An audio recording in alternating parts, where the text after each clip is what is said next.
Future میں کہ ایک عورت ہے جس کی ڈلیوری ہونا ہے اور اس کے لیے میل ڈاکٹر ہوں اویلیبل، کیونکہ عورت تو کوئی نہیں ہے، اور پھر اس کی ڈلیوری میل ڈاکٹرز کے ذریعے کرائی جائے، یہ بڑی بھیانک صورتحال ہوگی۔ تو اس ضرورت کے تحت، یعنی ضرورت اور مجبوری کے تحت گنجائش نکالی جائے گی، تو وہ صورت جو ہے اس کے تحت یہ بات ہو سکتی ہے۔ اگر آپ اس ضرورت کے تحت پڑھ رہی ہیں تو یہی کہا جائے کہ جتنا آپ کی حد میں، اب آپ کی حد آپ کے بس میں تو نہیں ہے کہ آپ اسٹاف کو چینج کر دیں، میل اسٹاف کو بدل دیں آپ، یا آپ اسٹرائک کریں کالج میں کہ نہیں ہمیں فیمیل اسٹاف ہی چاہیے، تو آپ کے بس میں تو نہیں ہے۔ یا یہ بات ہے کہ سارے اسٹوڈنٹس مل کر یا اور لوگ مل کر اس بات کی طرف انتظامیہ کو، جو کالج کا انتظامیہ ہے اس کو توجہ دلائیں، اور اگر یہ ممکن ہے، پاسبل ہے، اگر ہو جائے کہ وہاں جو اسٹاف ہے وہ میل ٹیچر کے بجائے فیمیل ٹیچر ہی ہو سارا، تو بہت اچھی بات ہے اگر یہ ہو جائے تو۔ لیکن اگر نہیں ہوتا ہے تو پھر مجبوری ہے، اور مجبوری کے تحت گنجائش نکالنی پڑتی ہے، جو میں نے آپ کو صورت بتائی اس تحت آپ سے جتنا ہو سکتا ہے آپ مکمل پردے کا خیال کریں، باقی آپ تعلیم پر توجہ دیں، اور انشاءاللہ امید ہے اللہ کی ذات سے کہ اللہ معاف فرمائیں گے۔ اس کے بعد محترمہ ریشمہ رؤوف کہتی ہیں، ایک چینل کے تعلق سے بتایا تھا کہ اس کو رپورٹ کر کے آئیں، تو کہتی ہیں کہ وزٹ کر کے تو میں آ گئی، لیکن وہاں پر رپورٹ والا آپشن مجھے نہیں ملا، وہ تو تھا ہی نہیں۔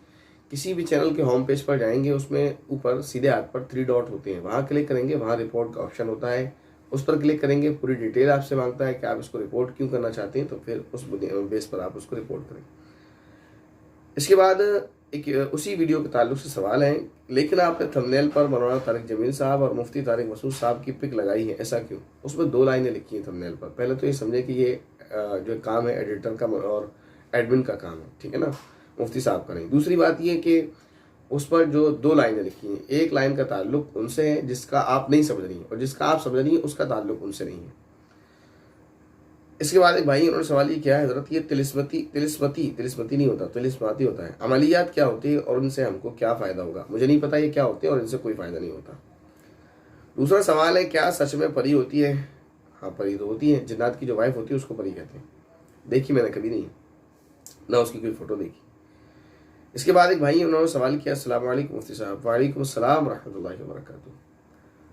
آپ خیریت سے ہیں؟ جی الحمدللہ، آپ تمام بہن بھائیوں کی دعائیں ہیں، اللہ تعالیٰ سے دعا ہے کہ اللہ تعالیٰ آپ تمام کو بھی بخیر و عافیت رکھے۔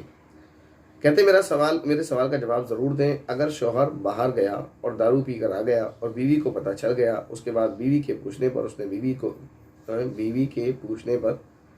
بیوی سے غصہ ہو جاتا ہے، تو پھر بیوی کو کیا کرنا چاہیے بتائیں پلیز۔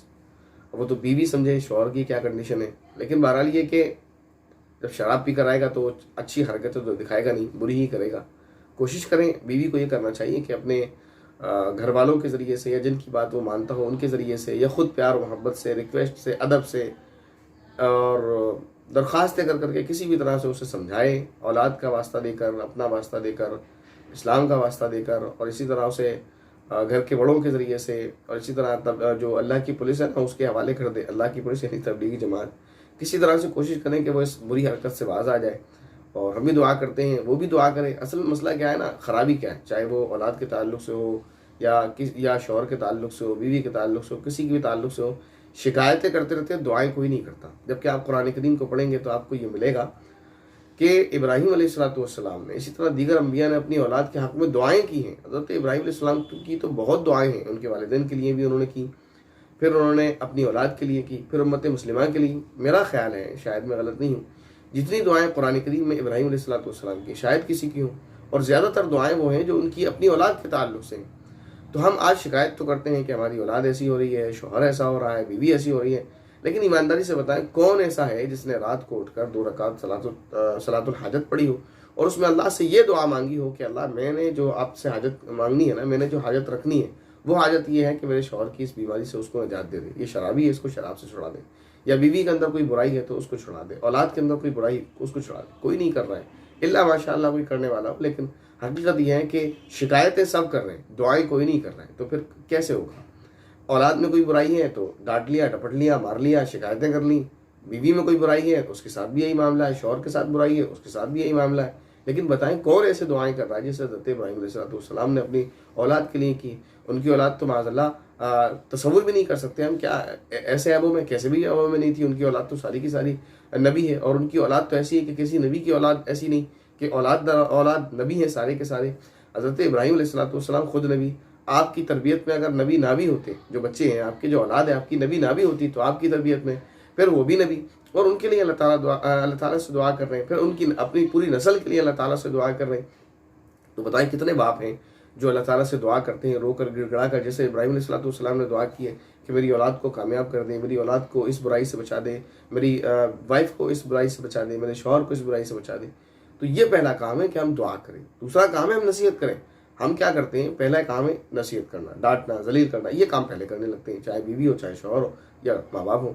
پہلا کام ہے اللہ سے دعا کریں، پھر دوسرا کام ہے اس کو نصیحت بھی کریں۔ پہلا کام یہی ہے کہ آپ دعا کریں، دوسرا اس کو نصیحت کریں۔ نصیحت اور دعائیں دونوں کام کریں گے، مجھے پوری امید ہے، یقین ہے انشاءاللہ کہ صورتحال بدل جائے گی۔ تو 3 طریقے ہیں۔ پہلا، آپ اللہ سے دعا کریں۔ پہلا تو یہی ہے، اس کو ایکسپوز نہ کریں، اس کو ذلیل نہ کریں، اس کو ڈانٹے ڈپٹے نہ، اس سے لڑیں جھگڑے نہ۔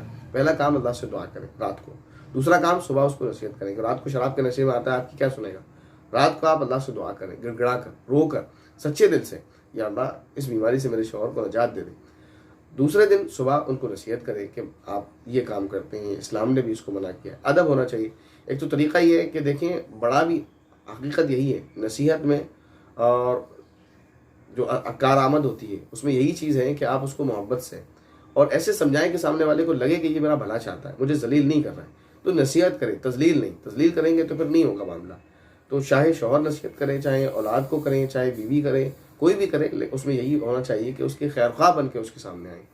تو پہلا نمبر یہ ہے کہ آپ دعا کریں، دوسرا نمبر یہ ہے اس کو محبت سے نصیحت کریں، تیسرا نمبر یہ ہے کہ اس کے جو قریبی لوگ ہیں، یعنی ایکسپوز نہیں کرنا، ڈھڈورا نہیں پیٹنا ہے، اس کے جو قریبی لوگ ہیں، اس کے والدین ہیں، یا جن کو وہ مانتا ہے، اس کا کوئی دوست ہے، یا کوئی بھی ایسا ہے جس کی بات وہ بہت مانتا ہے اور جس کو اس کے بارے میں پتہ بھی ہے، ان لوگوں کو بتائیں، ان سے کہیں کہ محبت سے سمجھائیں، انشاءاللہ صورتحال بدل جائے گی۔